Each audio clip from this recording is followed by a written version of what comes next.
आजादी के बाद भारत एक नए सफर पर निकल चुका था, लेकिन राजनीति सिर्फ एक ही पार्टी कांग्रेस के हाथों में थी। New Delhi and victory for the Congress party in the general election. Morarji Desai decided not to oppose Mrs. Gandhi as नए विकल्प की जरूरत थी, एक ऐसी पार्टी जो राष्ट्रवाद, स्वाभिमान और सांस्कृतिक पहचान की बात करे। और इसी सोच के साथ 1951 में श्याम प्रसाद मुखर्जी ने भारतीय जनसंघ की स्थापना की। जनसंघ की आवाज देश तक पहुंचाने के लिए हमें संसद तक पहुंचना होगा।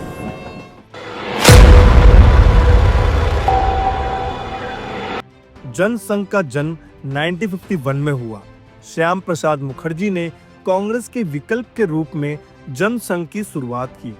आरएसएस, राष्ट्रीय स्वयंसेवक संघ का पूरा समर्थन था। आइडियोलॉजी थी हिंदुत्व, आत्मनिर्भर भारत और राष्ट्रवाद। मुखर्जी का सबसे बड़ा मुद्दा था आर्टिकल 370 का विरोध।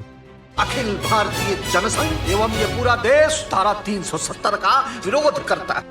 उनका प्रचंड नारा, एक देश में दो विधान, दो प्रधान, दो निशान नहीं चलेंगे। श्याम प्रसाद मुखर्जी की मौत एक बड़ा झटका था, लेकिन यह संघर्ष यहीं रुकने वाला नहीं था। 1950 से लेकर 60 तक बीजेएस एक छोटी पार्टी बनी रही।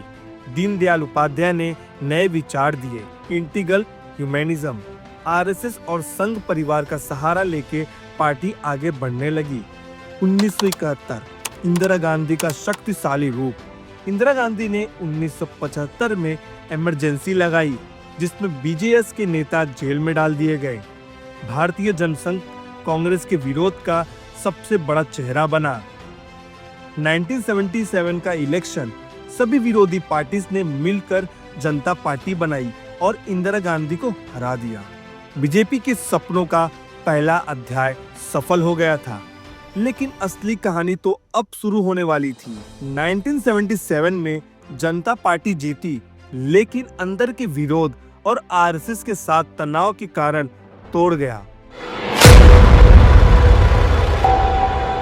1980 में अटल बिहारी वाजपेयी, एल.के. आडवाणी और मुरली मनोहर जोशी ने बीजेपी बनाई। नमस्कार, मेरा नाम सुषमा स्वराज है। अरुण जेटली। मैं प्रमोद महाजन। आप सभी का भारतीय जनता पार्टी में हार्दिक स्वागत है। बीजेपी का नया एजेंडा, राष्ट्रवाद, राम जन्मभूमि आंदोलन, एंटी करप्शन, हिंदू सामाजिक एकता। बीजेपी अब एक नए लक्ष्य की तरफ बढ़ चुकी थी, भारत को एक नए राष्ट्रवाद का स्वरूप देने के लिए। 1989 में बीजेपी की 85 सीट्स जीतकर बड़ी पार्टी बनी। राम जन्मभूमि मूवमेंट, एल.के. आडवाणी ने रथ यात्रा निकालकर हिंदू एकता को संदेश दिया।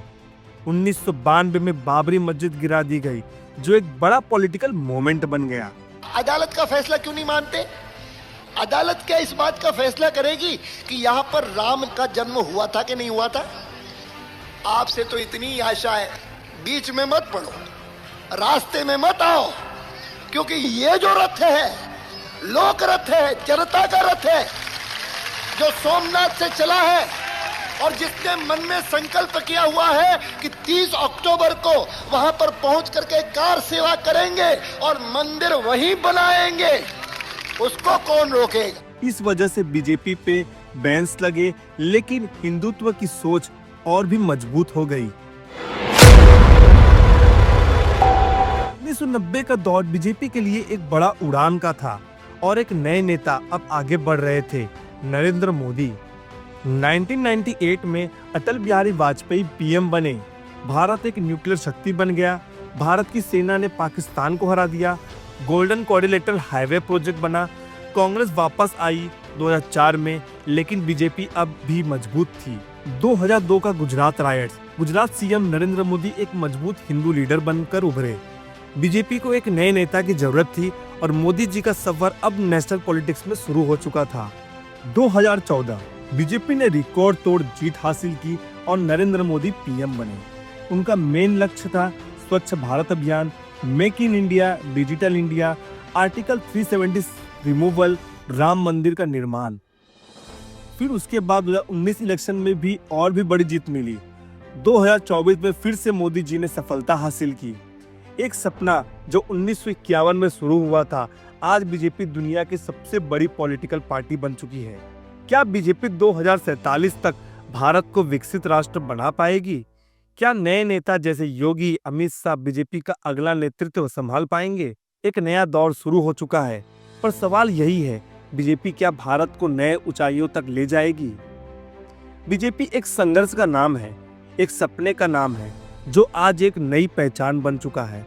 ये कहानी यही खत्म नहीं होती, ये तो अभी शुरुआत हुई है। तो दोस्तों, आज के लिए बस इतना ही। मिलते किसी नेक्स्ट वीडियो में, इंटरेस्टिंग वीडियो में। तब तक के लिए अपना ध्यान रखें। जय हिंद, जय भारत।